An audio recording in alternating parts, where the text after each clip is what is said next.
My name is Karen. I moved to Canada from Israel for 1 year of student exchange. I wanted the proper North American experience of parties, living with roommates, hiking, skiing, and having the best time of my life. I was imagining Canada as a peaceful country full of mountains, lakes, and wildlife. Yes, this country is beautiful, but it has complexities as well. Skiing and snowboarding is a huge deal in Canada, especially in Whistler. I'm trying to understand why people are willing to pay so much money to freeze on a mountain, break bones, and pay so much money for rent. Meet Kostaman. He's local and lives in Whistler 19 years.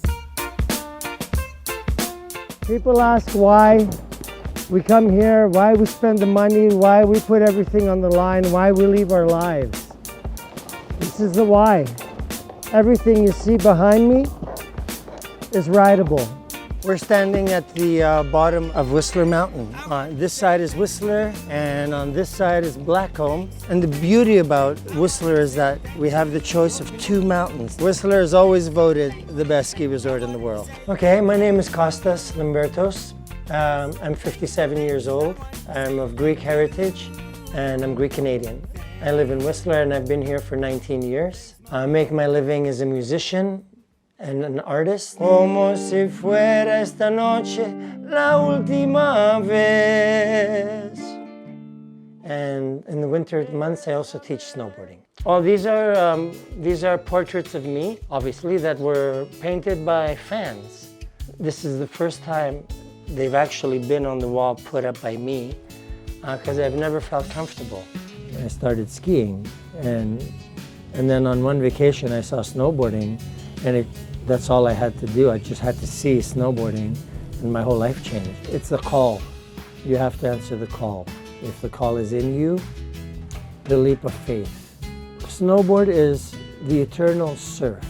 When you're a snowboarder, you're a surfer. So we are sideways facing down the hill, two legs strapped onto a board, no poles. Your balance and how your body tilts is the board. And we're basically on one piece of wood flying and floating.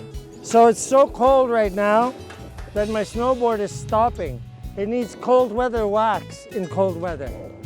So if you go to the North Pole, the snow is too dry to ski. So one day I packed up my things. No, I just packed up my snowboard and my guitar in a suitcase and I left all of my things. I came with $1,000 American in my pocket.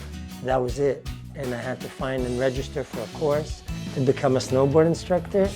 Why you wanted to teach snowboard? I'm the kind of person that always wants to share what they're excited about. The bottom line is I'm a teacher. Look at me.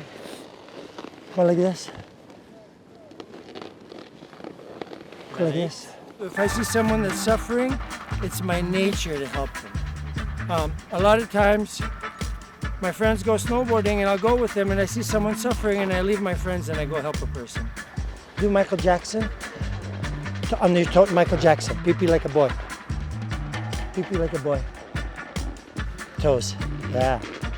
Good. Pee-pee like a boy.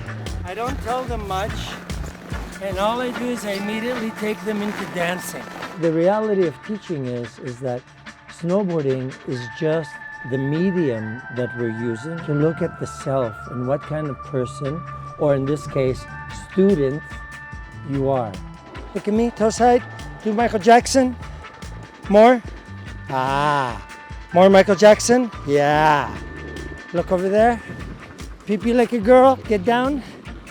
Good. After observing the self and falling apart and allowing yourself to fall apart, to not be an expert at the beginning, but to suck, then you're in position, after humbling yourself, to learn. Michael Jackson. Up all the way. All the way. Unless you surrender, you're not going to blossom. And that's why the ones that blossom the most are the ones that admit that they need help. Stand up, Michael Jackson. Michael Jackson. More. More. Look at me, Michael Jackson. All the way, all the way. Oh, good. We're just going to show you what the park looks like. The snowboard park, ski and snowboard terrain park, all the jumps and all the rails and the reason for ambulances and and high insurance rates. So why ski so expensive? Well, the infrastructure to create a ski resort is so expensive, which is why they charge so much. And over here, we ride 100 days a year with the gear. So every year, you have to spend another $1,000, $2,000 for gear, because the gear only lasts one season. So it's very expensive between the pass and the gear and the location. And this is the essence of why we come here. We come here to put our snowboard upside down and sit in the trees with our friends and breathe. A day of skiing and snowboarding, there's a lot of riding involved, but if you don't take the opportunity to sit on the mountain, skiing and snowboarding just becomes an extension of misery. The whole essence of being on the mountain is being, not human doing. Human being is the essence of being. To sit on your tailbone on the mountain and breathe and give gratitude is the essence of being in the forest and of being alive, giving thanks for that breath.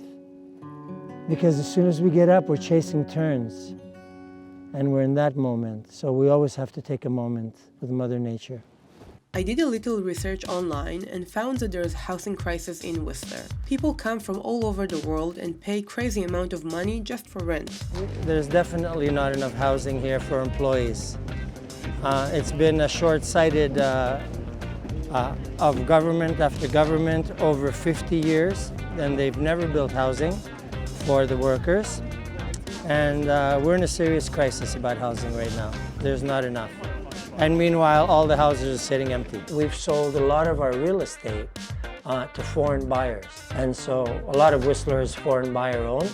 These houses are staying shut. They're not being rented. There's a lot of stress in the rental market between tenants and landlords and all kinds of horror stories on both sides. And people are deciding not to give their places up and not to get involved in the game of renting at all. So here we are in a place like Whistler, mansion after mansion sitting empty. They don't want to deal with renters because it's such a pain in the butt. And a lot of renters don't respect the places because we have 19 and 20-year-old kids that are finally starting to drink for the first time in their lives, and they're away from their mom and they're behaving badly. I've seen the houses. It's a horror story. Can you imagine 6, 7, 10, 19, 20-year-olds drinking beer, smoking weed, playing video games, and snowboarding? Imagine how many pizza boxes are in that kitchen. Close your eyes and imagine how many plates are in the sink. Imagine the bathroom. Imagine the socks, the wet, stinky socks. Do you have any message for the young youth that come to work in Whistler? Yeah, come here, party, have a good time, blossom. Stay 4 or 5 years. Become what you're going to become and quickly get out. Do not spend 20 years in Whistler when you're not a homeowner, because you're going to leave a mess. You're going to leave here with a broken body because you would have given it all to the mountain. And you're going to leave here old, and you're going to leave here without a penny because all of your 3 jobs have gone to pay for someone else's parents' place. The call to freedom has no cost. You would pay anything. If you have it, you will pay it.